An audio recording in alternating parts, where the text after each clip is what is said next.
ఇది పెద్ద ఒక స్ట్రెస్ అయి ఉంటుంది. కానీ మన హీరో అమాయకత్వం చూసి మా తాత కూడా ఏమనలేకపోతుందని. మన హీరో ఎంత అమాయకుడు అంటే ఆ ఇడిపోయినటువంటి బయటికి ఎలా తీసుకోవాలో కూడా అసలు తెలియదు అన్నమాట. ఆ ప్రయత్నంలో ఉన్నటువంటి కాస్త మొత్తం హీరో కొట్టేస్తాడు.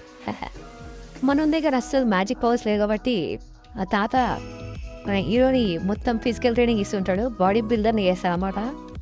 కానీ డైలీ ఫిజికల్ ట్రైనింగ్ ఎందుకు చేస్తున్నాడో మన హీరో కూడా తెలియదు. జస్ట్ మన తాత ఫాలో పే చేస్తుంటాడు అన్నమాట. అప్పుడే వాళ్ళ తాత బయటికి వెళ్తూ తెలుసు కదా సిటీకి అయితే వెళ్ళకు, ఇంట్లోనే ఉండు నేను వచ్చేదాకా అని చెప్పేసి ఉంటాడు. కానీ మనోడు అస్సలు వినిపించుకోడు కదా, ఎందుకంటే మనకు క్రీమ్ అని కావాలి, అది సిటీలో దొరుకుతుంది. సో వాళ్ళ తాత ఏం చెప్పినా మనడు సిటీకి అయితే వెళ్ళిపోతాడు అన్నమాట.